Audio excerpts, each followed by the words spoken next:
Guinée équatoriale amna olu ñini ne ga juru la bi donc war kene ka u ka se ka ñefoli kanye insha Allah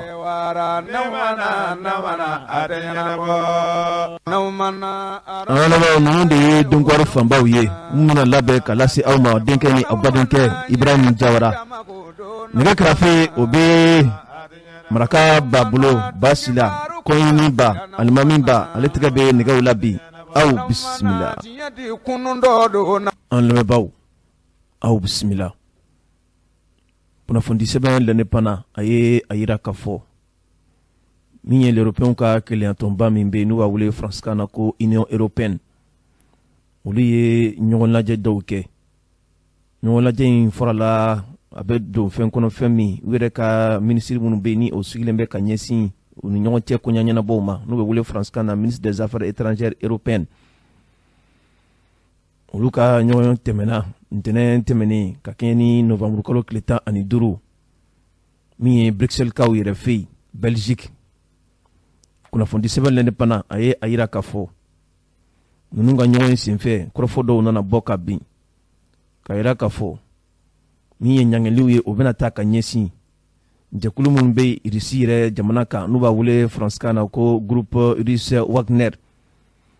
olu ye jekulu mun ni kana tigila mogo do wa ni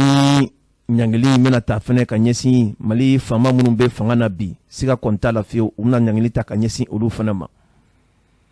tan fondi seben lene pana aya ira ka fo ni nyangeli bela jile prepelatigo bena di yani kalo kuran nata o kletan ani saba 13 décembre natola ni ala yo jiranna kuna fondi seben lene pana ka lakalila aya ka fo mi ye francire jamana ye ka keni ale yɛrɛ ka wuli ka jɔw ye bi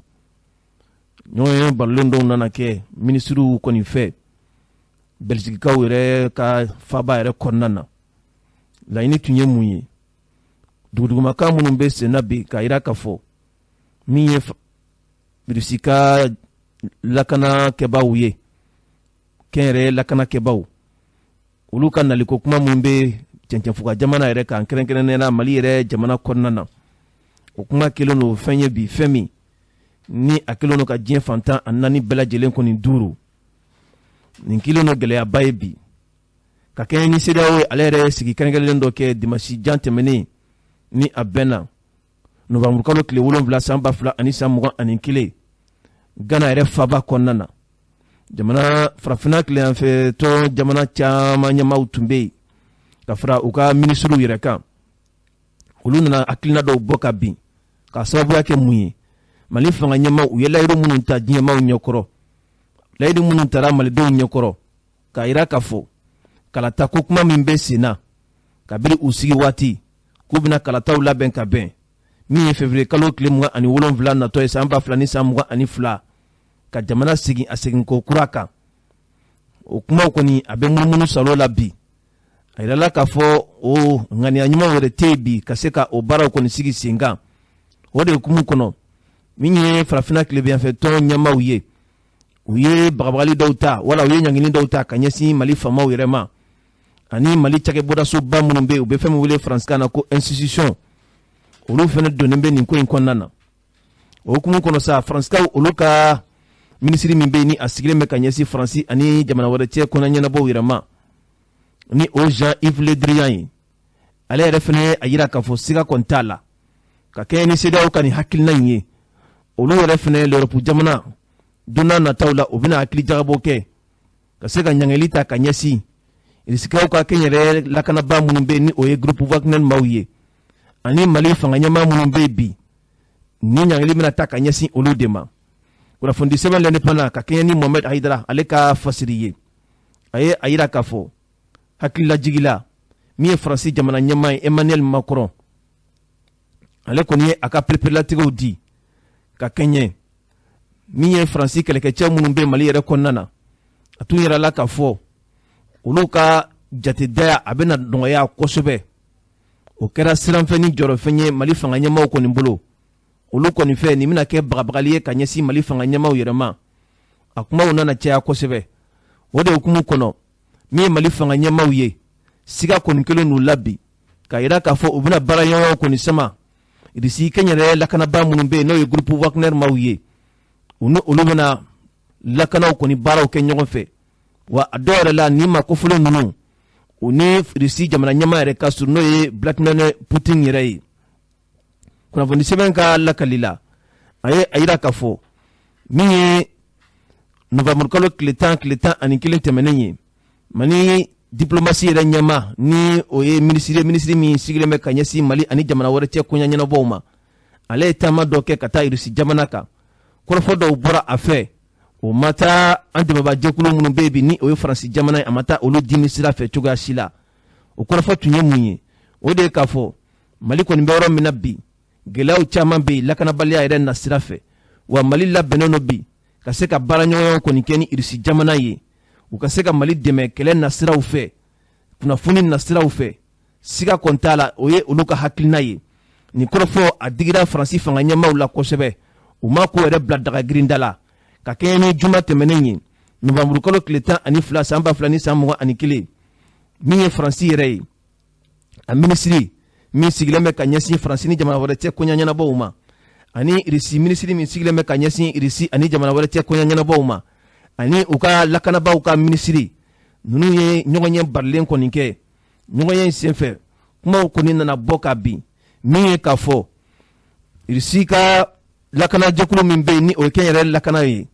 k'a fɔ ko olu kana cɛncɛfuga jamanaw kɔni kan wa Faransi ɲɛmaw kɔni y'a jira k'a fɔ olu tɛna se ka jɛ ni o ye cogoya si kɔni na wa o kɔfɛ u nana ɲɔgɔn ye barilen kɔni kɛ min ye ntɛnɛn tɛmɛnen ye ka bɛn ni novembre kalo tile 15 san 2021 Bruxelles o ɲɔgɔn ye senfɛ min ye ni minisiri ɲɛma ninnu u ka ɲɛma yɛrɛ min bɛ yen européen yɛrɛ tɔgɔ la ni o ye Joseph Borrell ale kɔni ye a jira k'a fɔ min ye européen ka keleyatɔnba yɛrɛ ye olu bɛ t'i jɔ fo maa jamana 27 bɔɲɔgɔnko kɔni na siga kɔni t'a la donna nataw la olu bɛna gɛlɛya kɔni t'a ka ɲɛsin jɛkulu min bɛ yen bi ni mercenaire don ni a yirala k'a fɔ k'u bɛna Mali jamana yɛrɛ kɔnɔna na ka na lakanaw kɔni sabati u bɛna gɛlɛya ta ka ɲɛsin olu yɛrɛ ma n'o ye ɲangili ye wa siga t'a la Mali fanga ɲɛmaw fana olu bɛna u niyɔrɔ yɛrɛ sɔrɔ nin baara ninnu kɔnɔna na nin kɔni kelen don gɛlɛyaba ye bi wa kɔrɔfɔ in senfɛ a yirala k'a fɔ min ye an ka jamana yɛrɛ ɲɛmaw kelen-kelenninw olu b'a la wa min ye institution yɛrɛ fana ye olu fana bɛ don a kɔnɔ nka an bɛ waati min na i ko sisan jateminɛw de bɛ ka kɛ ko in kan ka taa sira minnu fɛ olu pereperelatigɛw bɛna di yanni décembre kalo tile 13 natɔ ye san 2021 nka min kɔni fɔra Faransi yɛrɛ a diplomasi ɲɛmaa fɛ n'o ye Jean-Yves Le Drian ye ale kɔni ye pereperelatigɛw bɛɛ lajɛlen kɔni di k'a jira k'a fɔ min ye farafinna tilebinyanfɛtɔn olu ka président minnu bɛ yen bi n'o ye CEDEAO ye olu ye hakilina min kɔni ta ka ɲɛsin Mali fanga ɲɛmaaw ma siga t'a la u b'u dɛmɛ nin hakilina in na u b'a ɲini u partenaires fana fɛ u ka CEDEAO dɛmɛ nin hakilina in na cogoya jumɛn na laɲiniw bɛ se ka sabati kunnafoni an ye a sɔrɔ sɛbɛn min kɔnɔ u k'a ma ko l'indépendant ne ko kana ka tiɲɛ fɔ malidenw ye nkaw kana ko aw kana tiɲɛ k'a fɔ jamanadenw ye n'an mana ko aw kana tiɲɛ fɔ jamanatigi ye n'aw mana. An lamɛnbaaw kunnafoni sɛbɛn soir de Bamako ale ye a jira k'a fɔ ka kɛɲɛ ni Laya Jara ale ka fasiri ye a ye a jira k'a fɔ min ye farafinna tilebinyanfɛtɔn ɲɛmaa minnu bɛ yen ni o ye CEDEAO fanga ɲɛmaaw ye olu ye sigi kɛrɛnkɛrɛnlen min kɛ ka bɛn novembre kalo tile 7 tɛmɛnen san 2021 Ganakaw yɛrɛ fɛ yen Accra a yirala k'a fɔ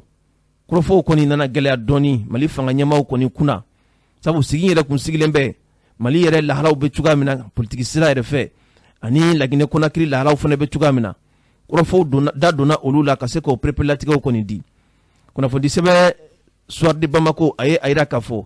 o de nana wolo fɛn na fɛn min ni hakilijagabaw nana kɛ k'a jira k'a fɔ min ye Mali fanga ɲɛmaaw ye u ye layiru minnu ta diɲɛ maaw ɲɛkɔrɔ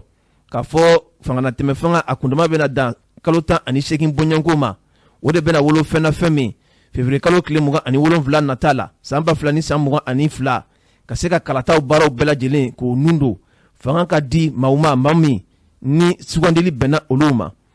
okumu kono CEDEAO ale ka hakili jagabo la nana jateminɛ kɛ ka yira ka fɔ baara minnu kan ka kɛ n'o ye ɲɛbila baaraw ye olu si ma se ka kɛ ka se ka pereperelatigɛw di kalataw baaraw kan ka nun don cogoya minnu na waati minnu baara minnu kan ka kɛ olu ka ɲɛfɔ CEDEAO fanga ɲɛmaw ye ni si ma se ka kɛ Mali fanga ɲɛmaw fɛ o de hukumu kɔnɔ a yirala ka fɔ CEDEAO fanga ɲɛmaw u nana bere kɔni wuli Mali fanga ɲɛmaw kɔni kunna ka a yira ka fɔ fanga ɲɛma fɛn fɛn bɛ bi ni i da bɛ fanga tɛmɛ fanga yɛrɛ ko kuma na olu kɔni nana gosi ni bere min ni u tɛna se ka wuli cogoya si la ka taama kɔni kɛ o ɲinina CEDEAO fanga ɲɛmaw fɛ wa u yɛrɛ ka denbayaw olu fana tɛna se ka bɔ ka taama fana kɛ wa u ka nafolo bɛ yɔrɔ yɔrɔ la olu kɔni bɛna don bɛrɛ la fo ka taa fɔ ni ko in kɔni wulila ka bɔ u da la kunnafoni sɛbɛn soir de Bamako ka lakali la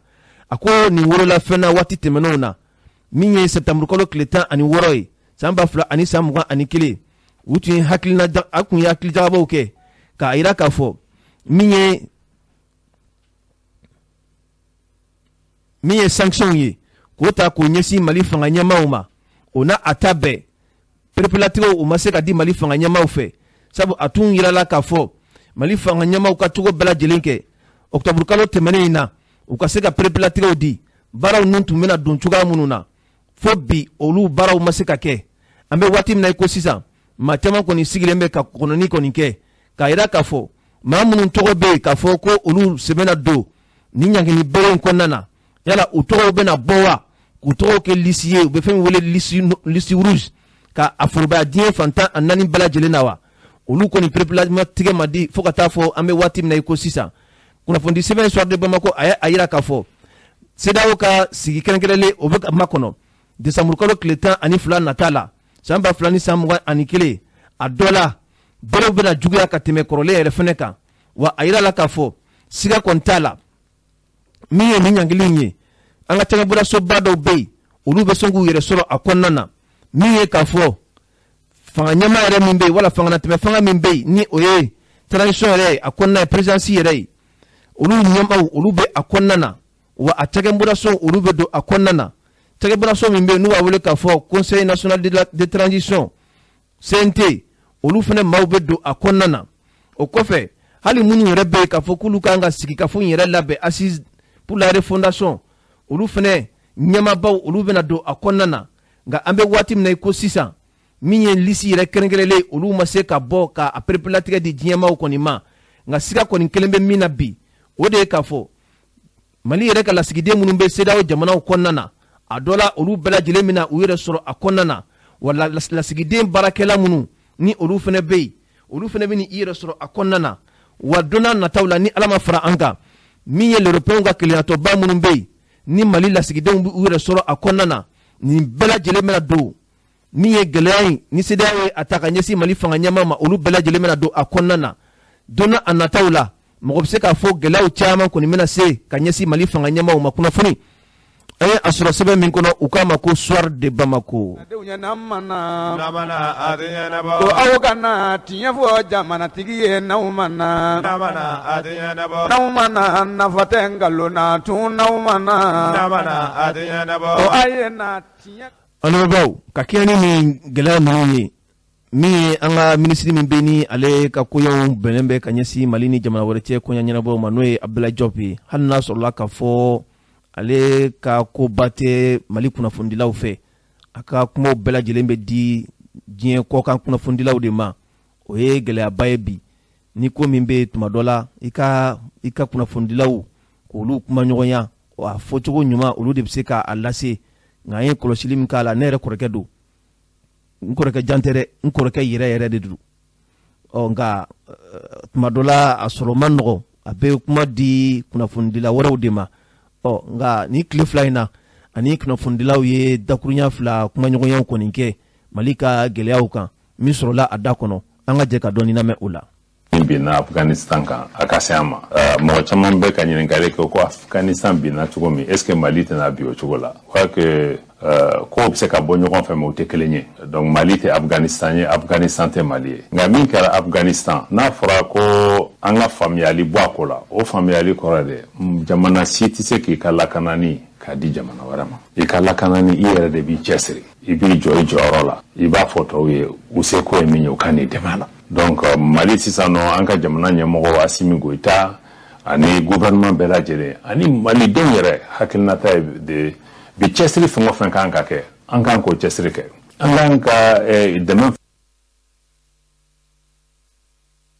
fanke anga chawni muso ye munu be ka jamana lakana ulu kase ku ka barake kase ka anga jamana lakana o korote kwa mogote mogorela amma gobe mogola parce que ambe ka min kele ko fitinunte ninte andron fe abe jamana chamana al jamana belebele do be ulu te kase ka terrorisme ne fa non kele donc amma gobe to la mais chesri ni mbise kana fara onta de ka na man chesri mogore ti se kana ka fo kale de bena ki ka jamana lakana ba ma ala deli ana baw nintiye Abdoulaye Diop ye ay korofo munun fo amba jigiya ka fo famiyaw doni sorola la halna sorola korofo yi majenya ko sebe o kofe mi ye makalu Mamadou Mawo Makalu ale maye mami ni soro bosolinkela do économiste do olu be soro na siraw don Mali kono ani Mali koka ni kala fene do Mali gele yere kan ko sebe anye wulika joke kata se ama sabo ale korofo do fo kuna fundi sebon chama ke aka ka fo ale yere jorolen bebi Mali gele mi bebi sidao jamana nyamau uganga sigi kengele minke Desamur kolo kleta ani fulan na tola akana take gelea farale geleaka onga kuma kai atigida kono mi Mamadou Mawo Makaluye anye anyininga aka joro anaka sira kunjime de bala mi sorola adakono anga je ka don nyame ula Jamalu ni ye maltribine lage ale korofo do fo kaira ka fo mi frafna club bien fait to ka kuluba mi be nuwa wule ka fo CDAO uli gela do ta kanyesi anga fa nyamauma ko ka bere do korota ka beni Desamur kalo kletan flan na to fana yi e koko e joro lembe kanyesi ubena wule ka jomi ke tuguni kanyesi anga fa nyamauma ni otana juwa ni korole mun na nani kuma sa na fundi so wi la ka lu chama ke ala aywa ni cheka yin ngalla mindo ambe je kuluba do rekono Afrique lebi enfant fait jamana tanduru ni Afrique beta jamana biduru ni duru de be Union africaine kono no anga jekulu bae mimbe Afrique jamana deumbe farangonga jamana be faro jekulu Union africaine akele meka jekulu duru de sigi Afrique lebi enfant fait ani Afrique jamanchela ni est ouest ani nord lebi enfant oriental na be fo mako communauté économique des États de l'Afrique de l'Ouest mais communauté des États de l'Afrique de l'Ouest in bangera mekalo klemu ani shigi sans bakeleni keme kononton ni biolombla ni duru 1975 akera Lagos donc ale ka koroni Union africaine yere barça outumala wasro atme fomima ale ejekulumi remplacer antma fonima ko OUA organisation de l'unité africaine en famuno yanga yera ma horoya dama olu sigi Addis Abeba et 25 mai 1963 sans batele ni keme kononton ni biworo ni saba Addis Abeba donc ni jekulumi aya fode ko africain nga ufanga faranyonga barça minu nana ka bianga kanga jamana umara to bu nana kanga jamana umara ya ni utato ya aise kanga jamana uklaklade wala sa nga feke ya donc minu yanga herma horana ma ni minu ma kuna sa olu be fere anga faranyonga wala sa enfanga ka kekele anga kuma ni kankele anga do ndakelen fe ka bo dakelen fe o be Afrique grinya ko sebe jamana ni million mugan bibi ite foyi million mugan we Lagos population li barsa ni to bu yere la ye olu ye farala nyonga fo ka ta jamana mugan ni wolonfla na be fo mako Union européenne olu farala nyonga barsa chinois ko cha ni français kera dama Angleterre kera dama Allemagne kera dama o be feya américain koro no lu million keme sabani biduru ye donc mais en Afrique on a farala nyonga jamana biduru nduru ye ambe ke milliard kele ani million keme nani li donc ambe cha ina fo chinois ni Mali kele ta bi ani million ban kele ni Afrique c'est de o inta sambibina ni ya jamana dembe farala nyonga million keme nani li donc en Union européenne be dala Kenya jamana deuna ni ya a soro fana be farala nyonga jamana tan ambeta dollar milliard keme kononton de la non on bet mon jekulu pour faire la nyonga donc entre me ke 18e puissance économique au monde bien kono entre me na ke tan sheginandi sorota sara e jamana keme fla de bedien entre me ke tan shegi donc uya jetemne ko sorobe kanga ke me uya fo fana ko me ni la kana mana ani sabati mana jamana kono sɔrɔ tɛ se ka kɛ donc o de kɔrɔ la sécurité et la paix sont les piliers de la stabilité et de la prospérité économique donc sɔrɔ tɛ se ka kɛ cogoya si la ni bɛn ni sabati mana jamana kɔnɔ kabini san 1991 o y'a fɔ ko bon non seulement an bɛ sɔrɔ kɛ mais an b'a lajɛ an ka jamanaw lakana bɛ se ka sabati cogoya min na ani mankanw bɛ se ka lada politique sira fɛ cogoya min na ani kalafili ni kalata bɛ se ka kɛ jɛnɛya la cogoya min na walasa kana na ni gɛlɛya ye ko principe démocratique ko k'olu basigi jamanaw kɔnɔ wa min ye jamana minnu m'o olu batu olu bɛ ɲangi jamana 15 in jamana ɲɛmaa bɛɛ y'i tɛgɛ k'a la après o gafe ninnu na o gafe ninnu tilala ka na jamana 15 in bɛɛ wasabulonw na wasadenw fana y'u tɛgɛ nɔ k'a la u y'a fɔ sisan ko bon ni an jɛra ka décision min ta an 15 ni jama jɛna ka min fɔ jamana ɲɛmaaw jɛna ka min fɔ o bɛ boli jamana 15 in bɛɛ kan o de y'a to CEDEAO da bɛ se ka don an ta la mais Mali Alpha Oumar Konare kɔrɔ Mali da donna CEDEAO mankan caman na barisa anw tun ye modèle de démocratie fɔra ko kalata ni kalafili kɛra Mali la a ɲɛna Maliens de tun bɛ bɛɛ ɲɛ ani Benin anw de tun ye modèle démocratique ye donc anw de tun bɛ fɛn caman fɔ CEDEAO la jamana tɔw ma minnu tun tɛ u ba donc an donna gɛlɛya kɔnɔ sisan donc u bɛ fɛ k'an dɛmɛ de mais an yɛrɛ ye sariya sɛbɛn minnu an y'an tɛgɛ don minnu na o de b'a fɔ ko ɲangili bɛ kɛ barisa ko mɔgɔ tɛ se ka na fanga la ni kalata ni kalafili ma kɛ jɛya la mais mɔgɔ tɛ se ka to fanga la fana n'i ko k'i bɛ gafeba in yɛlɛma ka sɔrɔ i ni jamanadenw ma bɛn ni sari ni ye jamana ɲɛmaa ye élection mana se dɔrɔn k'a fɔ k'i b'a falen ka ye an b'a fɔ ma 3e mandat bon ɲangili ninnu kan ka k'o de la mais chef d'état ninnu jamana ɲɛmaa ninnu olu de bɛ tɔn ɲɛma kosɛbɛ donc olu de bɛ décision ta o ye instance suprême de décision mais cour de la justice fana bɛ yen minnu bɛ ni jamana ɲɛmaa minnu ni kiiri kan ka da mɔgɔ minnu kama o bɛ kɛ minnu kan ka kiiri fɛ ani parlement fana bɛ yen an yɛrɛ tonton Ali Nuhu Jalo kɛra parlement la CEDEAO ɲɛmaa ye président ye donc parlement in fana o bɛ kuma jamana 15 in de tɔgɔ la n'a aw jɛra k'o fɔ barisa kuma in baselen bɛ mun kan e k'i ka passeport la sɛbɛnni kan CEDEAO o kɔrɔ ko jamana 15 in na o jamana 15 yɔrɔ o yɔrɔ ka di e bɛ se ka t'i sigi e bɛ se ka taa baara kɛ ni ka denbaya bɛ se ka sigi libre circulation des personnes des biens et des capitaux wa i bɛ se ka nafolo baara kɛ ni jamana 15 in bɛɛ la ka sɔrɔ degun ma s'i ma visa t'i bolo foyi t'i bolo mais la Afrique centrale jamana dɔ bɛ yen ko Afrique équatoriale jamana minnu bɛ k'u lamini minnu bɛ k'o denw gɛn ka bɔ yen bien vrai que jɛkulu in fana bɛ yen a fɔra k'u ka mɔgɔ kana bɛɛ bɛ se ka sigi mais u bɛ k'olu gɛn anw de ye avancé len b'o la ni bɛɛ ye barisa anw bɛnnen bɛ ko la Afrique tile bi yan fan fɛ Afrique bɛɛ anw de ye avancé len bɛ anw de bɛ bɛɛ ɲɛ o la ka fɔ libre circulation des personnes des biens n'an y'a hali Mali ka sɔrɔ la bi in na Malien ninnu bɛ kɔfɛ Malien million 5 de bɛ kɔfɛ o million 5 min bɛ kɔfɛ an kɛrɛfɛ jamana ninnu tɔnkulu minnu b'an bolo n'a bɛ f'a ma CEDEAO 100 sara la 90 de b'o kɔnɔ Malien minnu bɛ kɔfɛ 90 b'o kɔnɔ i y'a faamuya donc Malien million 4 ni tila o de bɛ CEDEAO kɔnɔ olu fana u bɛ min ci u ni Faransikaw u bɛ min ci diɲɛ jɔn o don miliyari 1 ni tila miliyari 2 u b'o de bila ka na an ka jamana kɔnɔ yan jawara n'i y'o wari ninnu bɛɛ fara ɲɔgɔn kan san kelen kɔnɔ o ka ca ni a bɛ fɔ min ma aide publique au développement an dɛmɛbaga jɛkulu fɛn fɛn n'a ma diɲɛ kɔnɔ Maliyɛnw bɛ min ci an ma san kɔnɔ o ka ca ni tɔw bɛ min na barisa an bɛnnen don a la ko mɔgɔw bɛ se ka taa baara kɛ ɲɔgɔn bara mɔgɔw bɛ se ka sigi ɲɔgɔn bara donc n'i y'a mɛn ko mɔgɔw b'a fɔ k'an ka bɔ CEDEAO la est ce que u b'a kɔrɔ dɔn mɔgɔ caman bɛ k'a fɔ k'an ka bɔ CEDEAO la parce que n'a fɔra k'an ka bɔ CEDEAO la sisan o kɔrɔ ko bon an ni Sénégal bɛ bɛn a la n'an bɛ t'u bara u bɛ visa ta n'u bɛ n'an bara an bɛ visa ta ni ɲinan nana Dakar a b'a dédouaner n'i nana yan n'a ye yan fana i b'a dédouaner parce que Mauritanie bɔra san 2000 mais san 2017 Mauritanie ko k'a bɛ fɛ ka segin ka na ko i tɛ se ka segin ka na fɔlɔ i b'i jɔ da la i n'an bɛ baara kɛ mais an tɛ i tɛ se ka don fɔlɔ Maroc fana y'a ɲini k'a bɛ na ko k'u jɔ fɔlɔ Tunisie fana ko k'a bɛ don an ka jɛkulu la ko k'u jɔ fɔlɔ donc ɲɛɲini o de bɛ protocole additionnel pour la démocratie et la bonne gouvernance ko mɔgɔ man kan ka na fanga la n'i ye marifa ta i tɛ se ka marifa ta ka na fanga la ka to a la ou bien i tɛ se ka to fanga la ka constitution yɛlɛma hali n'i y'a sɔrɔ kalata de y'i lase donc an b'o gɛlɛya de kɔnɔ donc sisan comme fanga yɛlɛmana san 2020 na a fɔra de sisan charte de la transition na o ye Maliyɛnw yɛrɛ ka gafe ko kalata ni kalafili bɛ kɛ février kalo tile 27 san 2022 sisan CEDEAO ka réunion laban min kɛra septembre kalo tile 16 ko ka na ni sɛbɛn de ye min b'a yira baara minnu bɛ ka kɛ k'a yira ka kalafili in bɛ se ka sabati wa ɲɛbila baaraw ko k'olu yira chronogramme détaillé min b'a yira ko Maliyɛnw ye min fɔ k'u bɛn'o kɛ ko Maliyɛnw m'o kɛ k'u b'o ɲangi autorité de la transition o kɛra septembre kalo tile 16 donc u commencera u ye liste kɛ mɔgɔ minnu bɛ k'a bali o baara in ka se ka kɛ réunion min dar'o kan o tun ye novembre kalo tile 7 ye kɛra jamana ɲɛmaaw farala ɲɔgɔn kan kɔ bon ni an ye min fɔra an ɲɛna kɔni ko Mali ɲɛmaaw ye sɛbɛn de bila ka transition ɲɛmaaw ye sɛbɛn bila ka taa lettre bila ka taa k'a fɔ ko kalafili in tɛ se ka kɛ waati min fɔra bɛn kɛra min kan février kalo tile 27 san 2022 mais u ma baara minnu kan ka sabati walasa élection ka se ka kɛ u m'o fɔ élection bɛ se ka kɛ tuma min na o fana fɔ k'a fɔ y'a fɔ dɔrɔn de ko a tɛ se ka batu min fɔra fɔlɔ in tɛ se ka kɛ bon o de ma bɛn CEDEAO mɔgɔw ma ko o jaabi tɛ olu ye min ɲininkali kɛ donc o de la o ye liste in bɔ c'est décembre kalo tile 12 u bɛna liste wɛrɛ bɔ.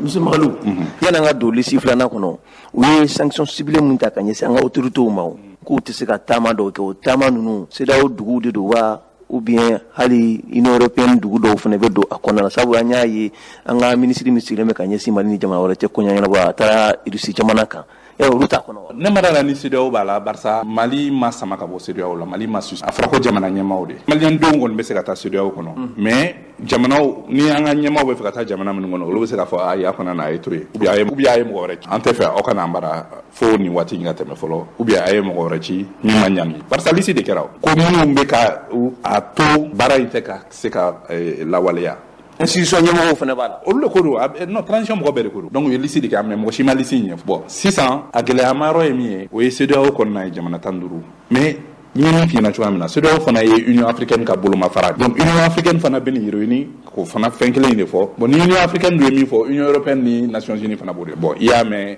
ko Union européenne fana olu fana farala ɲɔgɔn kan olu fana bɛ n'u ka liste bɔ nin semaine donc Union africaine ye min fɔ olu fana bɛ tugu Union africaine de kɔ ani Union africaine fana bɛ tugu CEDEAO bon o fana bɛɛ bɛ gafe in na k'a fɔ ko ni CEDEAO ni gɛlɛya min donna jamana 15 in kɔnɔ CEDEAO de bɛ o de la i b'a ye Goodluck na min ye n'a taali ni fɛn ye bon ni CEDEAO ɲɛmaaw bɛnna min na jamana tɔw fana b'o de kɔ. nka e ko ko e sirannen don e jɔrɔlen don min ye ɲangili ye a kana juguya tuguni ka tɛmɛ nin kan ne y'o fɔ min na barisa ne ɲɛ b'a la an kɔni ka ɲɛmaaw bɛ ka min fɔ sisan ko assise nationale pour la refondation n'o o ɲɔgɔnyew kan ka kɛ décembre kalo la ni ɲɛna a kan ka kuncɛ décembre kalo tile 26 o de bɛna fɔ élection bɛna kɛ tuma min bon CEDEAO dun ka réunion ye décembre kalo tile 12 ye jamana ɲɛmaaw bɛna fara ɲɔgɔn kan tugun bon ni chronogramme in dun ma se ka bɛn o ma bɛna dɔ fara ɲangili in kan donc ni o de la ne y'a fɔ n sirannen bɛ o kana na kɛ bon mais hali n'o kɛra min ɲɛna ni assise nationale banna u bɛ sɔrɔ ka bɛn ko kan mais o y'a sɔrɔ décembre kalo tile 12 ani décembre kalo tile 26 kɔnɔ dɔ bɛ fara ɲangili ne ɲɛ b'o de la. mais e yɛrɛ fɛ o ɲangini bɛ se ka wele jumɛn na wala a bɛ se ka ɲɛsin hali jamana kɔnɔdenw yɛrɛ ma. kuma d'a la n'a bɛ ɲɛsin jamana kɔnɔdenw na parce que CEDEAO mɔgɔw o ye fɛn kelen de faamu coup d'état min kɛra yan san 2000 ani 12 ani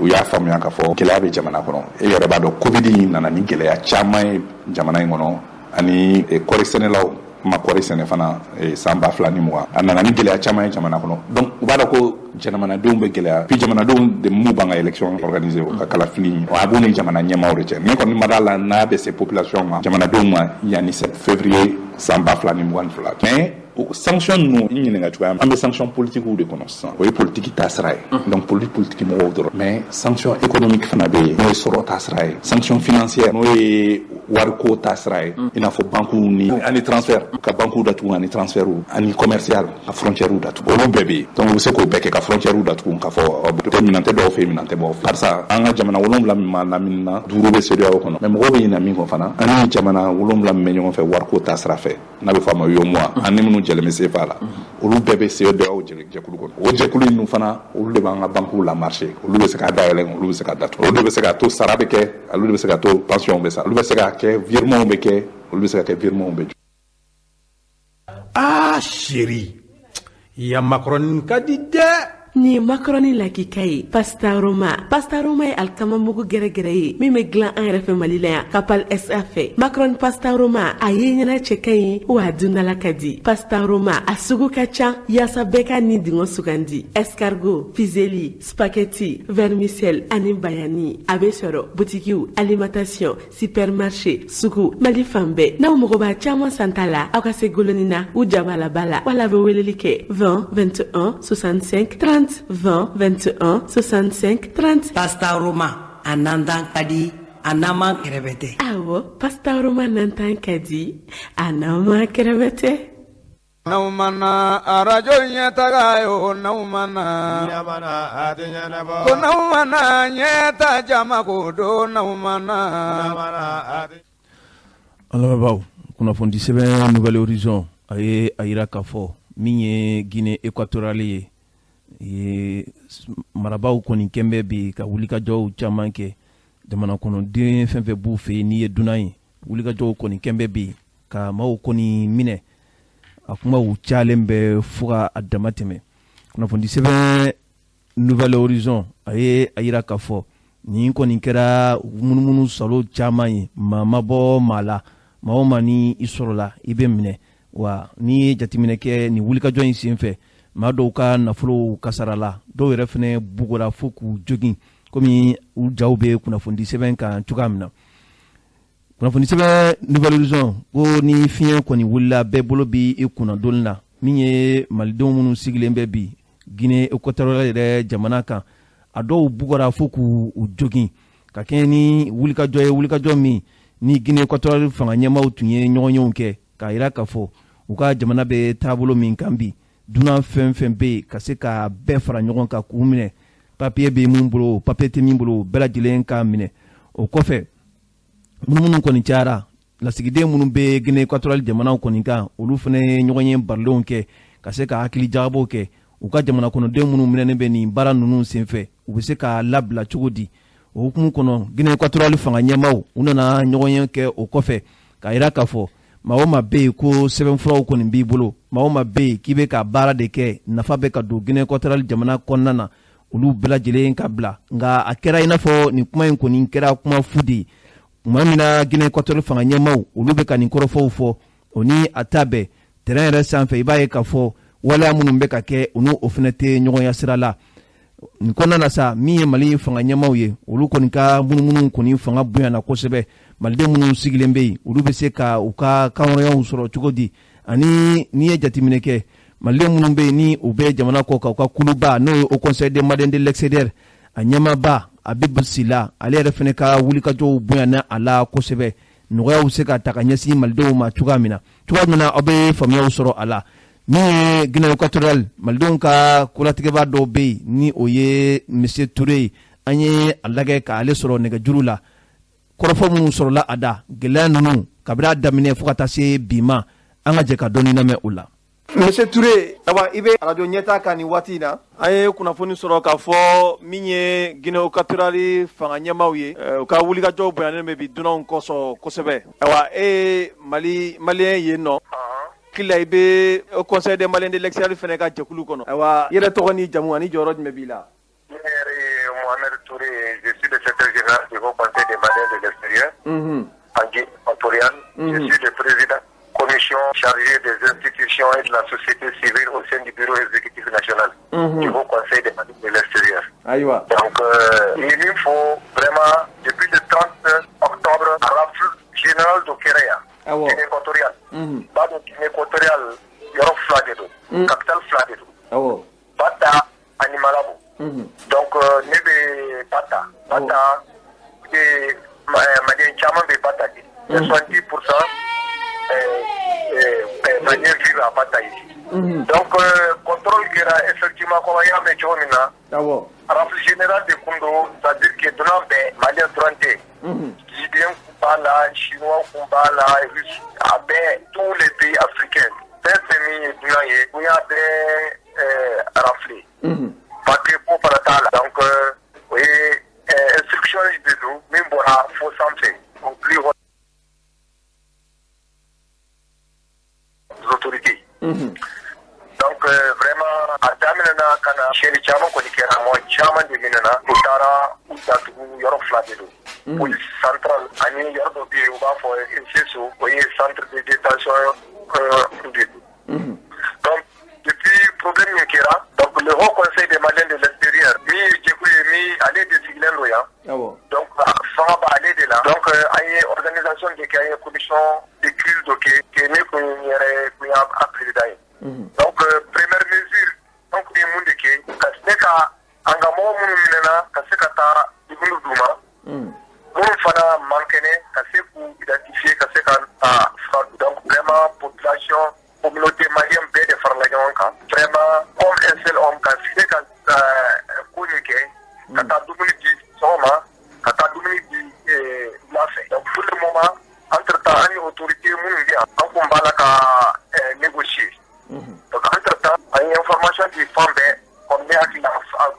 réseaux sociaux, les médias internationaux, il y a comme fou, physiquement, agression physique. Mouna Noé. Non, contrôle parce que à d'abord au début, hein. Parce que il y a d'abord parce que le contrôle qu'on dit que au papier de dire que mamie n'a légalement, mamie n'a légalement. Donc on compte là. Et pour nous trop, il est donc en Coro là, la première semaine. Donc deuxième semaine en Congo là. Donc faut aller à la venue à Douaou ou à Nia Conseil. Quand faut de passage nos autorités, c'est-à-dire que le président Habib Silla, il a été saisi de la question. Donc nous faisons en information de Madongo, les chargés aux affaires sociales et humanitaires. Nous faisons en contact là à Mako. Et ambassadeur nous fait chose de réunion qui quand faut moi rapatrier nous vraiment menana. Encore vraiment nous continuons parce que moi aujourd'hui ça va bien. Aujourd'hui ça va. Aujourd'hui vraiment pas boutique nous a donné des bien. Donc c'est d'appliquer normalement dans des conditions humaines. Donc on aura au volleyball là pour le vendredi passé. Il y a une autorisation du CAFO. Le passeport du visa au Kabla. Donc vraiment, Dieu merci, alhamdoulilah. Il y aura un grand soulagement pour nous. Donc en Tara, à la mort de détention là, on sait quoi, on a un passeport parce que donc nous avons un passeport. C'est ça où il identifie l'adresse, tout un passeport nous avons mininga. Dans la liste dans la police là, c'est pour payer là-bas entre vendredi samedi, mami passeport on va vouloir les visa ou payer là-bas ou payer pour qu'on soit Ah, monsieur Toulé. On a malien produit, pas de football. Seulement, nous pouvons, en bas de nous, les Maliens, attirer un boucaille d'un papa ou d'un site. Pour nous, nous boudons. Donc, nous faisons, alhamdoulilah, c'est la négociation de et c'est la libération. Donc, si ça, c'est pas que nous pouvons, pollution là, c'est ça, ni centre de détention. Donc, nous pouvons pollution là, nous également centre de détention ailleurs que les ça. Donc, malien, au début la police. Bibi na me wati na shamalon ga lahara be tugudi. Ah. Sanji balaka na an fe sisan sanji jama de na. Awo. Wallahi alhamdulillah sisan ne borai. Awo. Mo mane ate min toyi. Min to ra sisan ko ni an ka bata ati mo. Alhamdulillah. Ati mo. O be de segre ka taw kaso. Alhamdulillah. An ga bara ni ka bara yu soro. Ni ka bara yu soro opération là. An bala ka ulu de identifier ça. Déjà Alice Bambolo. Donc au bar de Tora. Allô? Ah, on globila. Allô? Voilà. Donc au bar de Tora c'est ça. C'est ça mon parce que anga malé dobi. Vraiment ka boutique de na pe la ka fane. Yennan de Bambolo. Ana ka sobe en ta do muya di na pe jenna. Anga malé dobi vraiment agressera physiquement. Donc on n'y parle ni de ça. Donc alhamdulillah am se ka fo contrôle ni ko ni parle ça. De kumara yoro ni na ça. Contrôle ko ni bana. Oh, monsieur Touré. An bɛ fɛ ka min faamuya ni contrôle ni ye san o san de wa ou bien e yɛrɛ fɛ mun nana ni contrôle ye. A bɛ to ka kɛ mais ɲinan ta min kɛra sisan a ɲɔgɔn ma deli ka kɛ. Le contrôle kun bɛ kɛ on sait chaque année kun bɛ contrôle kɛ tuma dɔ la surtout vers les fins d'année mais ɲinan ta u ma papier ɲininka mo foyi ɲininka n'i ye dunan ye dɔrɔn vraiment i bɛ minɛ donc o de kɛra vraiment surprise ye contrôle min la. Mali autorité jɔyɔrɔ kɛra mun ye a la. Mali autorité olu jɔyɔrɔ kɛra mun ye ni contrôle la. Non, vraiment, c'est l'occasion pour que la président Habib Silla fɔlɔ. Parce que depuis chaque fois, il est en contact avec nous pour donner la situation. En le ministère des Maliens de l'extérieur aussi, en bout, parce que olu yɛrɛ kun b'a fɛ ka na mission bloquée seulement le lendemain, il y a les cas fo ko nin nɔgɔra. An ka consulat minnu bɛ yan, ani an ka ambassade minnu bɛ, an bɛɛ de y'an bolo di ɲɔgɔn ma. Par rapport à la situation là, vraiment, on a géré ça là avec beaucoup de solidarité et de cohésion. Vraiment, Maliens veulent des femmes tiens là, surtout les communautés maliennes, ah non, vraiment, disons, nos femmes, nous de République, en bêta de Douma. Parce que, quand il y a une circulation, pour qu'il y ait circuler, il y a un problème. Est-ce qu'il y a donc maintenant, avec nos voitures consommaires là, quand c'est la circulation, il y a un mouvement, la jeunesse, nous faisons vraiment, ils ont été à la hauteur. Toute la communauté, même ceux qui ont été même ceux qui ont été tout le monde s'est uni vraiment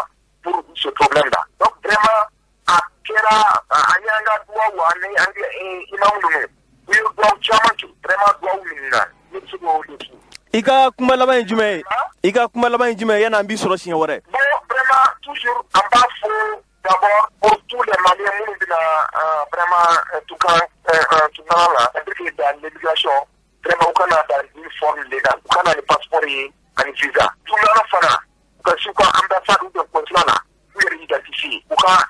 loi du pays d'accueil bonya. Maintenant an ka autorité minnu bɛ yen an b'a fo toujours quand même la situation est calme mais vraiment que nos gens là ils n'ont pas de passeport pour le problème des cartes mina là ou cas que vraiment on a fait un document ça c'est un appel. Puis encore moi bon ça contrôle par pour le moment mais on a aussi des victimes qui là par rapport aux victimes là ça me fait pourquoi ça vraiment parce que jusqu'à présent le contrôle par le fait qu'il y a des familles qui sont toutes perdues dans ça là. Donc vraiment c'est un problème. D'accord. Merci beaucoup monsieur Touré.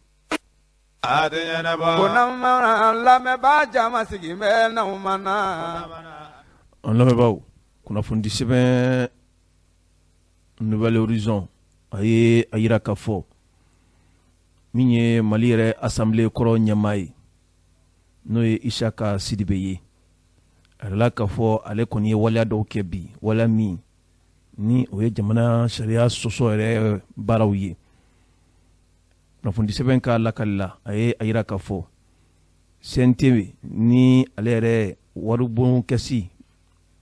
o bɛ maa min bolo bi ka kɛɲɛ ni ale yɛrɛ ka laɲini dɔ ye a ye lɛtiri dɔw bila ka taa Bamakɔ yɛrɛ kɔnɔna baara koɲɛw bɛ min bolo ka a ci o ma lɛtiri kun ye mun ye sika tun kɛlen don a la k'a fɔ min ye Isaka Sidibe ye ale bɔlen kɔ Assemblée nationale yɛrɛ ɲɛmaaya yɛrɛ la a yɛrɛ la k'a fɔ baarakɛla dɔw bɛ a bolo bi baarakɛla ninnu hali bi faso de bɛ ka olu sara o ye fɛn ye fɛn min ni a bɛ don sariya sɔsɔ yɛrɛ hukumu kɔnɔna na ka kɛɲɛ ni novembre kalo tile 10 tɛmɛnen ye min ye k'a fɔ ni baarakɛla so min bɛ yen n'u b'a wele CNT ale yɛrɛ kɛsɛri min bɛ yen a ye kibaruya dɔw kɔni bila ka taa Bamakɔ yɛrɛ baarakɛyɔrɔba min bɛ yen ni olu sigilen bɛ ka se ka jamana yɛrɛ cakɛbɔdaso olu ka baarakow kɔni pereperelatigɛw di lɛtiri in bilala ka taa ale yɛrɛ fɛ a ka se ka sɛgɛsɛgɛli kɛ ni maa kɔfɔlen n'o ye Isaka Sidibe ye a yɛrɛ ka du kɔnɔna na maa 3 bɔɲɔgɔnko bɛ yen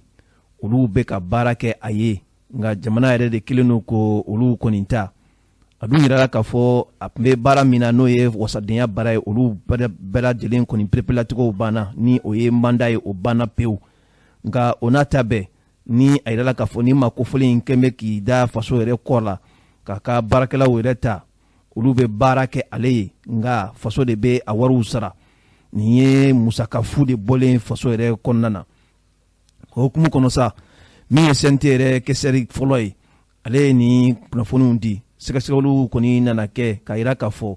min ye bɔyi 2 ɲɔgɔn ye o tun bɛ Isaka Sidibe fɛ yen nɔ u bɛ a ka baaramisɛnninw kɛ ka fara tobilikɛla 1 kan maa 3 bɔɲɔgɔnko olu tun bɛ a ka bolo kan u bɛ ka baaraw kɛ jamana nafolow de bɛ ka olu sara nka kunnafoni sɛbɛn ye a yira k'a fɔ maa b'i yɛrɛ ɲininka nin ko in yɛrɛ bɛɛ lajɛlen na ni maaba in a ye jɔyɔrɔba kɛ jamana kɔnɔ ni ale ka baara sɔnna ka kɛ nin waleya sugu kɔni ye maa b'i yɛrɛ ɲininka a ye jɔyɔrɔ min kɛ o tuma na o hakilinaw ye a bila mun de la ni jamana bɛ nin gɛlɛyaba ninnu kɔnɔ i tun bɛ baara min na i tun bɛ jɔyɔrɔ min na a yirala k'a fɔ olu kɔni wulila olu waatiw tɛmɛna nka o n'a ta bɛɛ maa 3 bɔɲɔgɔnko o ka taa baara la e fɛ yen ko jamana nafolo de ka bɔ ka di olu ma kalosa o kalosa nin kɔni tɛ se ka faamu cogoya si la kunnafoni an y'a sɔrɔ sɛbɛn min kɔnɔ u k'a ma ko Nouvel Horizon an lamɛnbaaw o Nouvel Horizon kelen kɔnɔ a ye a yira k'a fɔ min ye Imam Mahamudu Diko ye ladala ale bɛ a ka kutubaw senfɛ komi alisilamɛya yɛrɛ b'a fɔ cogoya min na juma ye waati min ni jamana kunkanko kibaruya minnu bɛ tuma dɔ la olu pereperelatigɛw bɛ di alisilamɛw ma u ka se ka faamuyaw kɔni sɔrɔ a la o hukumu kɔnɔ min ye Imam Mahamudu Diko ye a ka dansɛgɛli dɔ senfɛ ka kɛɲɛ ni novembre kalo tile 12 tɛmɛnen ye jumadon yɛrɛ a ye pereperelatigɛ dɔw di ale yɛrɛ hakilina ye min ye bi jamana yɛrɛ taabolo kɔni kan a ye ɲɛfɔli kɛ kunnafoni sɛbɛn Nouvelle Horizon aye ayira ka fo min ye jɛkulu min be ni o ye semasi ye o yɛrɛ ɲamaba do wa jɛkulu min tun be ni o ye M5 RFP ye olu yɛrɛ fɛnɛ ka ɲamaba tunu hakilinaw yɛrɛ nasiraw yɛrɛ fɛ a bɛ waati bɔ Imam Mahmud Diko a ka kumaw kun sumayara kosɛbɛ nka ni waati laban ninnu na kutubaw senfɛ a ye hamina ko dɔw ni jɔrɔna ko dɔw kɔlɔsi jamana yɛrɛ mara tacogo la a ye olu dantigɛliw kɔni kɛ kunnafoni sɛbɛn Nouvelle Horizon ye a yira ka fɔ min ye jamana yɛrɛ mara taabolo ye bi Imam Mahmud Diko a bɔra a ka mangu kɔnɔna na ka kibaruya dɔw di ka yira ka fɔ jamana bɛ ka taa sira minnu kɔni fɛ bi ale hakili la yɛlɛma dɔw kan ka don a la sabu olu ka yeta tuma dɔ la a bɛ filɛ ni alisilamɛya yɛrɛ filɛnda de ye a ko min ye ala yɛrɛ ka taabolo ye o tɛ falen cogoya si la ni adamadenw y'u ka taabolow yɛlɛma ni adamadenw ka sigicogow n'u ka fɛɛrɛw yɛlɛma ala bɛ yɛlɛma kura don ka taabolow la wa ni a yira la k'a fɔ kunun ko maa minnu tun bɛ mara la n'olu ye mara kɛcogo juguyaw kɛ ni o wolola k'a fɔ olu ka fanga yɛrɛ darakila ka bɔ u bolo maa minnu nana ni olu ma se ka hakilinaw sɔrɔ ka o taabolo kelen dabila siga t'a la taabolo minnu bɛ ala bolo o tɛ yɛlɛma cogoya si la o de kumu kɔnɔ Imam Mahmud Diko a ko ni ye nin kɔrɔfɔ ninnu fɔ ka bɔra dɔn kosɛbɛ ka yira k'a fɔ min ye jamana yɛrɛ taabolo ye bi n'i ye jateminɛ kɛ siga kɔni t'a la min ye tilenbaliya ye bi olu ɲɔɲɔlen don lakanabaliya ani mara kɛcogo juguya olu kɔni ɲɛɲɔlen dɔ kunun ko fanga yɛrɛ fɛ nka n'i ye jateminɛ kɛ maa minnu nana k'u bɛ se fanga yɛrɛ taabolo kɔrɔ fanga nana di olu ma a ye misaliya yɛrɛ ta fanga tɛmɛnenw na nabi ɲuman minnu tun bɛ yen kunun ko ni olu nana ka na u ka maaw kɔni nɔfɛ ka se ka ala ta yɛrɛ ɲɛfu u ɲɛna ka se ka u bilasira cogoya jumɛn na diɲɛlatigɛ bɛ se ka nɔgɔya u bolo cogoya min na ala ye nɔgɔya minnu kɛ u ye a ye da don olu la wa a nana misaliyaw fana di ka fɔ maa minnu bɛ yen ni olu ma se ka misaliya sɔrɔ kunun ko tɛmɛnen na siga kɔni t'a la ala ka taabolo ye min ye o de ye k'a fɔ ka min ye fɔlɔmaw sɔrɔ o ka se ka sisanmaw fana sɔrɔ o tɛ yɛlɛma cogoya si la kunnafoni sɛbɛn Nouvelle Horizon a ye a yira k'a fɔ ka kɔn ni juma tɛmɛnen ye Imam Mahmud Diko min juma min bɛnna Novembre kalo tile 5 ma a ye perepelatigɛ dɔw di k'a ka dusumakasaw yira ale tɛ se k'a faamu cogoya si la n'a fɔra jamana kunkanko kuma jamana taabolo ɲumanw olu de bɛ fɔ bɔlɔlɔw sanfɛ ka se ka jamana kɔnɔdenw hakiliw yɛrɛ k'o suɲɛ sɛbɛn si tɛ a la n'a a yira la k'a fɔ n'aw kamana gannen don waati min na o waati kelen de kunnafoniw bɛ cari bɔlɔlɔw sanfɛ ale kɔni b'i yɛrɛ ɲininka yala bɔlɔlɔ sanfɛla o de ye jamana yɛrɛ mara kɛcogo ye wa jamana yɛrɛ kunnafoni kan ka di o kɛcogo de la wa a ye ɲininkali kɔni kɛ a yɛrɛ la kunnafoni sɛbɛn Nouvelle Horizon a ko siga kɔni t'a la Imam Mahmud Diko bɛɛ b'a dɔn k'a fɔ maa dɔw maa min ni a jɔyɔrɔ bonyana kosɛbɛ Ibrahim Boubacar Keita ka fanga yɛrɛ firili la waati tɛmɛnenw na wa maa yɛrɛ bɛ se k'a fɔ minnu bɛ fanga na bi ni o dɔ ye dɔgɔtɔrɔ Sokɛli Kokara Mayiga ye o ye a baara ɲɔgɔn ye wa a ka maa sɛbɛn fɛnɛ don nka bi imam bɔra ka mangu kɔnɔna na maa bi yɛrɛ ɲininka bi yala mun de bɛ yen tigitigi cogoya jumɛn na faamuyaw bɛ se k'a sɔrɔ a la n'o tɛ imam ka kuma a kɛra waati jan a tɛ ka kuma a t'i da don jamana yɛrɛ mara taabolo la nka a dɔ la sa maa bɛ se k'a fɔ kuma dɔ la imam ka nin kuma in bɛ se ka kɛ kɔrɔyali de ye min bɛ a yira k'a fɔ mara bɛ ka kɛ kɛcogo min na o tɛ a kɛcogo ɲuman ye kunnafoni an ye a sɔrɔ sɛbɛn min kɔnɔ u k'a ma ko Nouvelle Horizon. K'a fɔ jamanadenw ɲɛna ko aw kana tiɲɛ fɔ jamanatigi ye n'aw ma na n'aw ma na nafa tɛ nkalon na tun n'aw ma na. An lamɛnbaaw kunnafoni sɛbɛn l'Indépendant a ye a yira k'a fɔ min ye anw yɛrɛ fɛ Mali yɛrɛ kɔnɔna na kiri kɛrɛnkɛrɛnnen dɔw nana sigi maa dɔw kunkan minnu ni siga kelen n'u la k'a fɔ u ye jamana foroba nafolo kɔni daraki. Kunnafoni sɛbɛn l'Indépendant a ye a yira k'a fɔ nin kɔni kɛra ko kura ye sabu jamana in yɛrɛ ma degi nin na cogoya si la k'a fɔ sigi kɛrɛnkɛrɛnnenw ka kɛ siga kelen don maa minnu na k'a fɔ olu ye jamana yɛrɛ foroba nafolo kɔni dun nin ye fɛn kura ye jamana kɔnɔ. Kunnafoni sɛbɛn l'Indépendant a ye a yira k'a fɔ ka kɛɲɛ ni san 2021 ka taa don san 2022 kɔnɔna na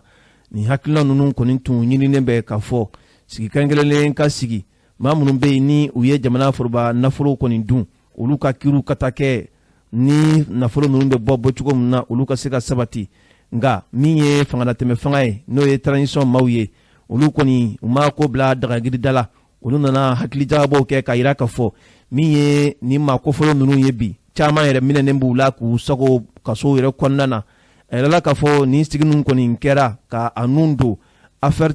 18 bɔɲɔnko de bɛ yen ni o bɛna don nin sigi yɛrɛ kɔnɔna na wa maa 50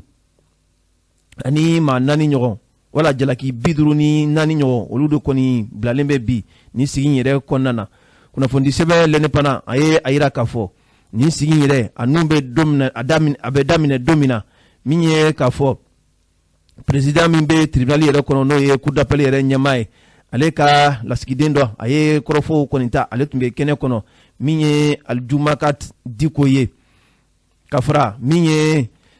soldats minnu bɛ yen ni o ye avocat ye olu ka jɛkuluba o ɲɛmaa n'o ye maître Mustafa Sise ye ale fana tun bɛ a kɛnɛ kɔnɔ kɛnɛ in yɛrɛ kɔnɔ min ye procureur général près de la cour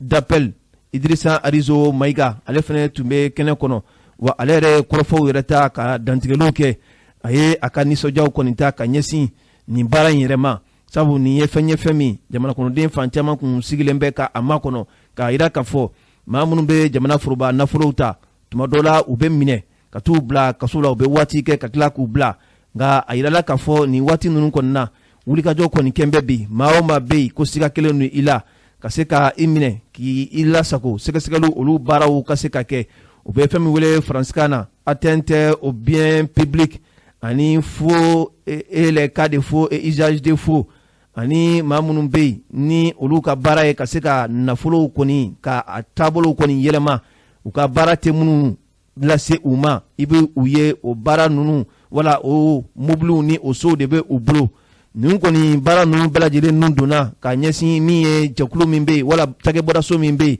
n'u b'a wele k'a fɔ pôle économique et financier olu ka sɛgɛsɛgɛli bɛɛ lajɛlen kɔfɛ ni maa kofɔlɔ ninnu u ka baaraw nana di kiiri tigilamɔgɔw kɔni ma hali bi min ye Idrissa Arizo Maïga ye a kɔni ye bonya ta ka ɲɛsin ni maa kofɔlɔ ninnu ma n'o ye pôle économique et financier maaw ye u ye baara minnu kɛ a tɛ da timinandiya yɛrɛ kɔ a tɛ da farifoni kɔ wa a tɛ da min ye nin kari yɛrɛ kɔ sabu nafoloma ko a kumaw ka ca kosɛbɛ wa a ye min fɔ ka fara o kan siga kɔni t'a la waati tɛmɛnenw na maaw kɔni tun bɛ minɛ nka tuma dɔ la fɛn tɛ bɔ a la ale kɔni bɛ a jigiya bi nin baara minnu kɔni sigilen filɛ nin ye sen kan maaw bɛna kiiri ni maa minnu nɔ bɛ a la u bɛna jamana yɛrɛ foroba nafolow ka segin a kɔnɔ wa u ni jalaki min ka kan u bɛ taa o jalaki yɛrɛ kaso fana kɛ wa maa fɛn fɛn bɛ yen k'a fɔ ko i nɔ minɛla la k'a sɔrɔ i nɔ tɛ olu fana bɛna bila k'u ka hɔrɔnya nka a kɔni y'a ka kuma sinsin fɛn min kan o de ye k'a fɔ u bɛ fɛn wele faransikan na ko présomption d'innocence siga de kelen don maaw la o kana kɛ fɛn ye fɛn min ni a bɛna fɔ ko u nɔ yɛrɛ de b'a la tigitigi tant que ni kiiri yɛrɛ jaabi ma bɔ o bɛ a yira k'a fɔ siganamaw de don u bɛ ale b'o ɲini kiiri tigilamɔgɔw fɛ u k'o hakilinaw kɔni kɔlɔsi wa min ye maa minnu minɛnen don u ka sagoli ko k'a fɔ u bɛ taa waati min kɛ kaso la u fana ka se ka dan sigi ka bɛn sariya yɛrɛ fana ma kunnafoni sɛbɛn l'indépendant a ye a yira k'a fɔ nin ye a ta bɛɛ lajɛlen na baaraw kɔni sigilen bɛ sen kan donna a nataw la a baaraw pereperelatigɛw mana bɛn min ma wala min mana sɔrɔ a kɔnɔna na o na da jamana kɔnɔdenw kulo ka kunnafoni an ye a sɔrɔ sɛbɛn min kɔnɔ u k'a ma ko l'indépendant an balima o l'indépendant kelen a ye a yira k'a fɔ min ye Sadiola ye dugu ye dugu min n'a bɛ Kayi yɛrɛ fɛ a yɛrɛ la k'a fɔ maa 7 bɔɲɔnko siga kɔni kɛra olu la k'u minɛ Kayi yɛrɛ a position min bɛ yen n'u b'a wele k'a fɔ premier arrondissement de Kayi olu ka wulikajɔ senfɛ kunnafoni sɛbɛn l'indépendant a ye a yira k'a fɔ ka kɛɲɛ min ye maa groupe dɔw ye olu kɔni ye wulikajɔ kɛ ka taa ɲɛsin banki min bɛ Sadiola n'u b'a wele k'a fɔ Banque of Africa de Sadiola ka bɛn ni novembre kalo tile 2 san 2021 a yirala k'a fɔ ni duguko fɔlɔ in yɛrɛ ani Kayi cɛ bɛ t'i jɔ kilomɛtiri 80 bɔɲɔnko yɛrɛ ma nin kɛra a bɛ nin kɛ nin sisan cɛ a bɛ taa semaine 2 bɔɲɔnko kɔni ma o hukumu kɔnɔ kabini kɔrɔfɔw kɔni nana da polisilakaw kɔni tulo kan olu ye wulikajɔw kɔni kɛ ka sɛgɛsɛgɛliw kɔni k'o busamisɛnninw kɔni kɛ Sajola n'a a lamini bɛɛ lajɛlen na. Kunnafoni sɛbɛn lɛni pana a ko polisilakaw ka wulikajɔ senfɛ a nana wolo fɛn fɛn min maa 7 bɔɲɔngo olu kɔni nana minɛ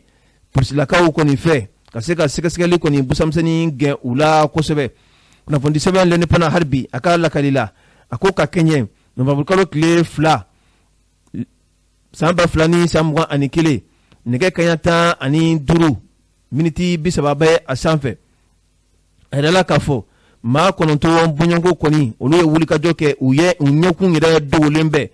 ka se Sajola yɛrɛ a Bank of Africa min bɛ yen ka taa dankari a kɔlɔsiba dɔ bɛ n'o ye gardi ye ka o bɔnɛ a nin na ka tila ka maa dɔw fɛnɛ bɛ Sajola yɛrɛ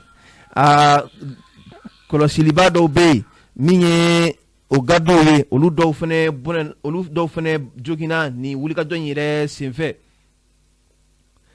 Kunnafoni sɛbɛn lɛni pana ka lakali la a ye a yira k'a fɔ ni wulikajɔ in yɛrɛ senfɛ ni o ye bandiw ka wulikajɔ ye a yirala k'a fɔ 20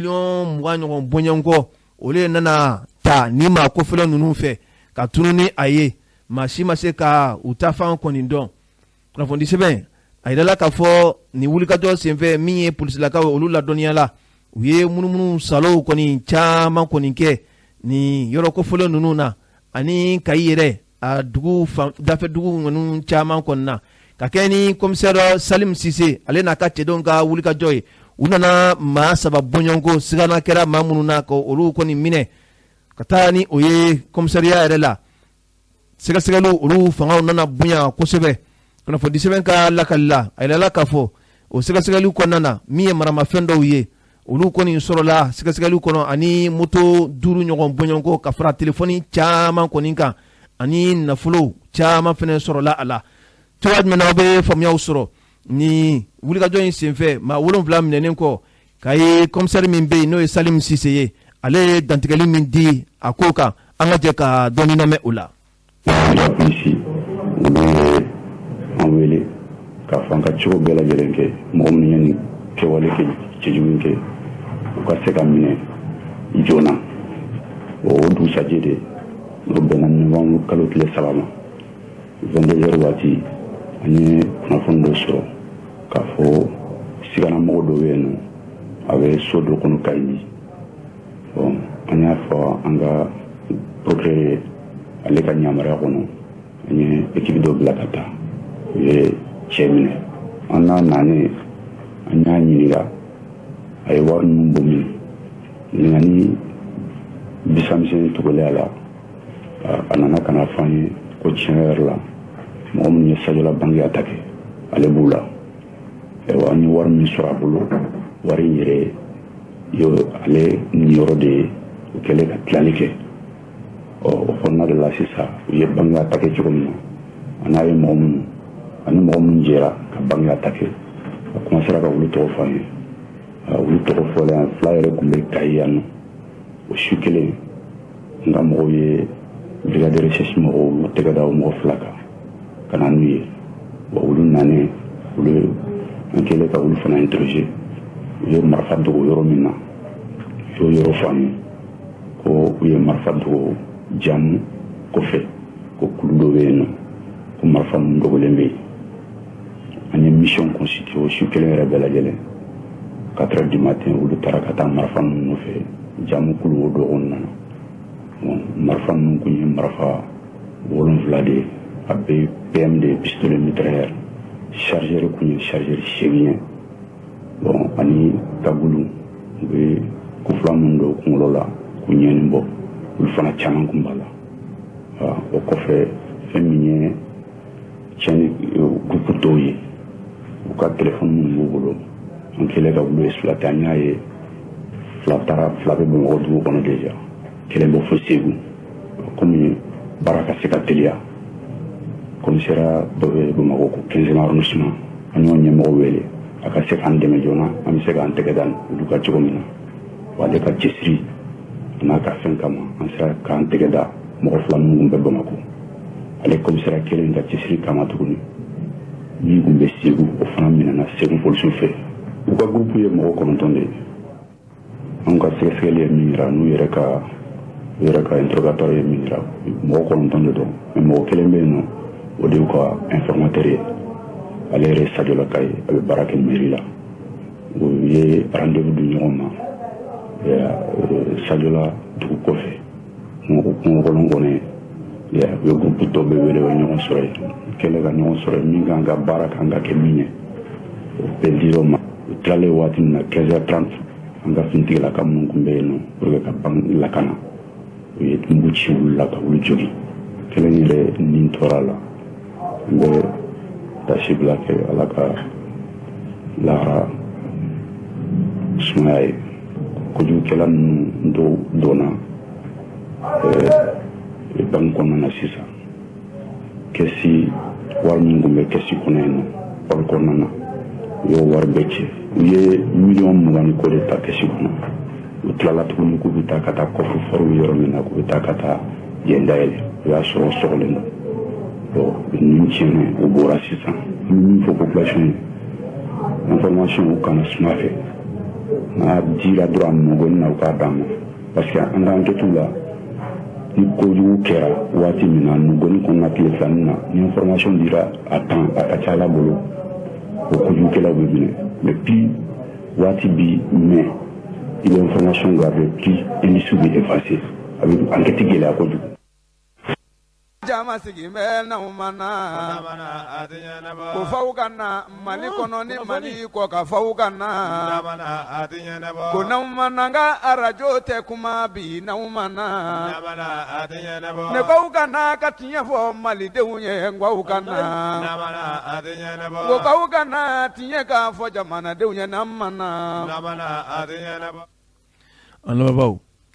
kunnafoni sɛbɛn soir de Bamako a ye a yira k'a fɔ n'i ye an ka jamana yɛrɛ lagɛ bi lakanabaliya yɛrɛ nasiraw fɛ a ko gɛlɛyalen bɛ kosɛbɛ a yɛrɛ la k'a fɔ min ye an ka donsolakaw ye minnu ye Dana Amasago ani jatigɛwale tigilamɔgɔw olu ye wulikajɔw kɔni kɛ ɲɔgɔn na dugu min bɛ n'u b'a wele k'a fɔ Deku ye yɔrɔ min n'a bɛ Sofara yɛrɛ mara kɔnɔ a yɛrɛ la k'a fɔ nin wulikajɔ in kɔni fanga bonyana kosɛbɛ min ye donsolaka ma 4 bɔɲɔngo olu kɔni joginna min ye marifatigi jɛkulu minnu bɛ bi ni olu kɛlen don ka silamɛya yɛrɛ kɛlɛw kɛ ka da u kɔgɔdisi kan n'u b'a wele faransikanna ko terrorisiw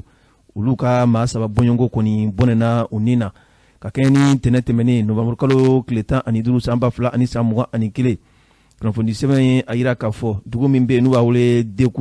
Deku yɛrɛ mara kɔnɔna na Sofara yɛrɛ lamini na a yɛrɛ la k'a fɔ min ye donsolakaw olu nana ladɔnniya k'a fɔ mun ye marifatigi jɛkulu ninnu ka wulikajɔ a bɛ ka ɲɛsin Deku dugu ma a kɛra sababu ye Yusuf Toloba ale ni a ka cɛdenw olu kɔni ye wulikajɔw kɔni sabati ka ni maakɔfɔlen ninnu kɔni kunbɛn a kɛra fɛn ye fɛn min ni a kumaw kɔni cayara kosɛbɛ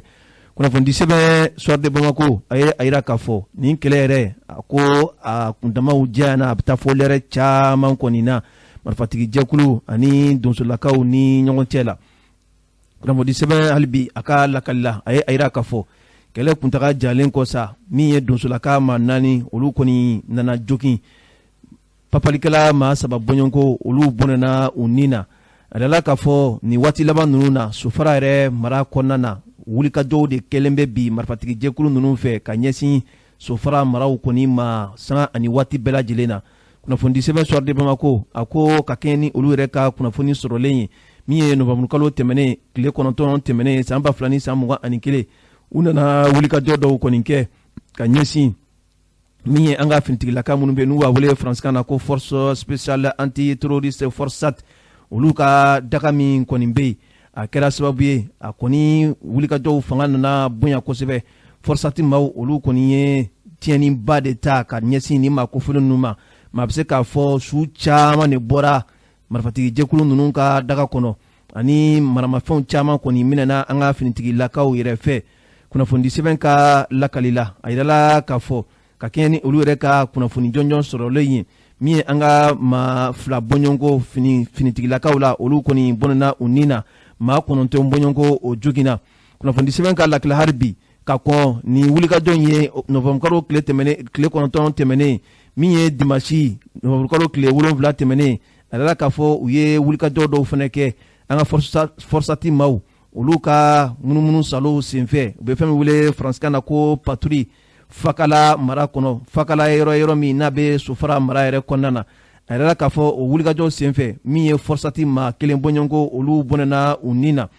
nka n'i ye jateminɛ kɛ an ka bolimafɛn dɔ fana u y'o fana jeni a yɛrɛ k'a fɔ nin yɔrɔ ninnu kɔni bilama a kelen n'o bi papalikɛlaw olu ka munumunu salo kɛyɔrɔw de ye sanga ani waati bɛɛ lajɛlen na nka o n'a ta bɛɛ dusulaka minnu fana bɛ yen n'o ye Dana Amasaku maaw fana olu fana kalikan de ye k'a fɔ u ka yɔrɔw u bɛ a kɔlɔsi sanga ani waati bɛɛ lajɛlen na nka n'i ye jateminɛ kɛ nin ni a ta bɛɛ lajɛlen na waati tɛmɛnenw na wulikajɔ dɔw tun kɛra jɛkulu fɛ jɛkulu min n'u b'a wele k'a fɔ mouvement Bagineso olu ka wulikajɔw kɛra sɛbɛntamuru kalo tɛmɛnen na wulikajɔ in senfɛ u ye wele bila fanga ɲɛmaa yɛrɛ ma n'o ye Colonel Asimi Goita ye a ka fɛɛrɛw bɛɛ lajɛlen kɔni sigi sen kan min ye k'a fɔ Mali finitigilakaw ani donsolakaw u k'u bolo di ɲɔgɔn ma lakana bɛ se ka sabati cogoya min na nin kɛra u ka hakilinaw ye u ye nin ɲɛfɔ ka kɛ ni Hamidu Jimbe ye ale ka laseliw la a ye a yira k'a fɔ donsolakaw kelen tɛ se ka lakana sabati nin yɔrɔ kofɔlenw in na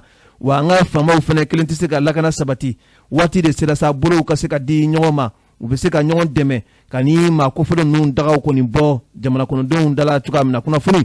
an ye a sɔrɔ sɛbɛn min kɔnɔ u k'a ma ko soir de Bamako. Jama bɛ se wara n'aw mana a tɛ ɲɛnabɔ n'aw mana arajo ɲɛtaga ye o n'aw mana a tɛ ɲɛnabɔ ko n'aw mana ɲɛta. An baw ka kɛ ni nin wulikajɔ in yɛrɛ ye Ablaye Kulibali ale ye an baara ɲɔgɔn ye ale ye ɲininkali sɛmɛ yɔrɔ sigibaga dɔw la ko in yɛrɛ kɛra kɛcogo jumɛn na serela min sɔrɔla o da kɔnɔ an ka jɛ ka dɔɔni lamɛn o la. Sofara mara la Moti région kɔnɔ jatigɛwale mɔgɔ dɔw kun ye labɛn kɛ o kun b'a fɛ ka na don Debu dugu kɔnɔ ka tiɲɛni ba kɛ Debu dugu n'i y'a lajɛ ani Sofara ma jan a bɛ Sofara ni kɔrɔyan fan fɛ nka u nalen o y'a sɔrɔ danamasaw ka cɛdenw bɛ yen n'o ye donsow ye o de donsow kɔni karila ɲɔgɔn na olu tun bɛ ka dugu lakana u ye mugu ci ɲɔgɔn na kosɛbɛ a mugu ci gana nka mugu jɔlen u y'a ye k'a fɔ jatigɛwale mɔgɔw ninnu kɔnɔ u bolila ka taa u bolitɔ u ka mɔgɔ fila su kɔni u tora dugu in kɔnɔ nka o ye mɔgɔ korondonnɔ fana ye donsow ye mɔgɔ korondonnɔ ye o y'a sɛgɛsɛgɛ ka taa u taara sɔrɔ kungo kɔnɔ fana u ye su kelen jatigɛwale mɔgɔw ye su kelen bila yen donc u seginna ka na u ye jateminɛ kɛ o y'a sɔrɔ donso fana cɛ la maa 4 kɔni olu joginna nka joginda bɛrɛ tɛ n'i ye Debu yɛrɛ dugu ta kabini waati jan kibaruya kun bɛ yen k'a fɔ ko jatigɛwale mɔgɔw ko u b'a fɛ ka dugu in ci ka bɔ yen bari a b'u ka sira de kan ni kibaruya sera ma o de la an fana an y'a essayer ka a latɛmɛ ka lase diɲɛmaga ka bɔ a kalama en tout cas nin zone in kɔni an bɛ min ɲini faamaw fɛ u k'a kɛ cogo bɛɛ lajɛlen na parce que o zone ninnu ni Marebugu ninnu bɛɛ bɛ zone kelen de kɔnɔ ani Soyi ninnu an kɔni y'a mɛn k'a fɔ ko gouvernement ye bombardement dɔw kɛ mardi don nka jusqu'à présent ni waati in na an ma kibaru jɔnjɔn sɔrɔ a la fɔlɔ a bila na nka an kɔni bɛ min ɲini jamana ɲɛmɔgɔw fɛ nin zone ninnu kɔnɔ u ka wulikajɔ caya n'u ma wulikajɔ caya a yɔrɔ la jatigɛwale mɔgɔw bɛ ɲini ka fanga yɛrɛ sɔrɔ population kan kojugu. An lamɛnbaaw nin tun ye kɛlɛ min tɛmɛna donsolakaw ni papalikɛlaw ni ɲɔgɔn cɛ la a kumaw kɔni cayalen bɛ an bɛ waati min na i ko sisan nka n'a ta bɛɛ hali bi Ablaye Kulibali a ka ɲininkali sera maliden dɔ ma min sigilen bɛ Kayi nka tuma dɔ la ale yɛrɛ ka koɲɛw caman bɛ kɛ nin yɔrɔ kɔfɛlenw ninnu de la ale ka hakilina ye min ye bi nin ko ninnu kan an ka jɛ ka dɔɔni lamɛn o fana na. mais Mali ko an ka tiɲɛ fɔ fanga tɛ Mali la fɔ maliyɛnw k'o faamu o kana mɔgɔ tɔɔrɔ dɛ o ye tiɲɛ de ye an ka exemple ta président n'a bɛ sigi jamana kɔnɔ i b'a sɔrɔ mɔgɔ dɔ bɛ a man di ye i t'a fɛ mais n'a sigili ye jamana lafiya i bɛ k'a fɛ diyagoya hali n'i ma k'a fɛ e bɛna lafiya jamana kɔnɔ mais président a mana ko diya i ye cogo o cogo n'a sigili ma nafa ɲɛ jamana kɔnɔ a sigili ma nafa min ye i b'o fɔ kɔrɔ tɛ k'i t'a fɛ maliyɛn tɛ se o de la maliyɛn bɛ se min na an ka karisa ye nin ye fo k'o de bɔ Mali ko la an ka karisa ye nin ye o de ye Mali tiɲɛ tiɲɛ don gɛlɛya bɛ Mali kɔnɔ bi dɔgɔ firi ka surun ɲɔgɔn na ni Mali fan bɛɛ ye hali n'a fɔra ko tilali ka kɛ olu ta ni ɲɔgɔn ye mais n'a fɔra ko mɔgɔw de bɛ sɔrɔ ɲɔgɔn dugu kɔnɔ olu de bɛ bɔ ka jama labɔ k'a fɔ k'a ye cɛ an ka tradition dɛmɛ ko saba ale k'a sɔrɔ e ni dugu dɔ cɛ kilo 5 kilo 10 gɛlɛya bɛ yen ji tɛ sɔrɔ k'a min dumuni tɛ sɔrɔ k'a don saya b'olu kan u ka balow bɛ ka cɛ u ka malo bɛ ka cɛ e dalen don kungo ma se e ma fɔlɔ a ser'i ma yɛrɛ ni faamuyabaliya tɛ e be tila ka bɔ de k'e be mɔgɔw labɔ k'a fɔ ko an ka tradition an ka soutenir a donna tan ka jama labɔ ka ministre kunbɛ k'a fɔ o ministre ye ko foyi t'anw ka yɔrɔ la k'a sɔrɔ hali bɛ ka kuma in fɔ ni ala ci jatigɛbatɔ bɛ k'a fɔ ni hɔrɔnya b'a cogo la ɲɔnɔn ka kan ka bɔ ka ministre kunbɛ ni jama ye bi wa ministre min ma se ka gɛlɛya ta ka bɔ ɲɔnɔn cercle kɔnɔ ɲɔnɔnkaw ka ministre tunbɛ de kan ka kɛ ministre ti don an ka dugu kɔnɔ ni ministre kun nana ka mission a kelen mɔgɔ damadamani kana lɔjɛ gɛlɛya min bɛ dugudenw kan an ka taa dɔgɔ firi an ka taa lajɛ gɛlɛya min bɛ dugudenw kan an ka taa kurumari an ka taa farabu an ka taa lajɛ gɛlɛya min bɛ dugudenw kan a kan ka bila ministre ɲɛ o la mais ministre min bɛ bamakɔ bɛɛ labɔ a nɔfɛ wari joli b'o kɛ mobili joli joli ka t'i yɛrɛ jira mɔgɔw la kɔngɔ bɛna mɔgɔw faga minɔgɔ bɛna mɔgɔw faga i ma taa ni malo i ma taa ni balo ye fo ka wari bila ka taa di mɔgɔw ma minnu bɛ se ka jama labɔ k'i kunbɛn k'a fɔ ko nɔgɔya bɛ jamana kɔnɔ yan'an ka jigin faamaw la an ka jigin olu fana na dɛ maliko tɛmɛna kɔnɔngɔ la mais n'an ma mɔgɔ ko de dabila mali kɔnɔ o de ye mali tiɲɛ dɛ ka Ablaye Kulubali fo ka fɔ a ka fasojɔ la ani a ka kunnafoni dili tiɲɛ kan ani tilennenya ni silamɛya ni hɔrɔnya kan. Kulubali i ka teli bi dɛ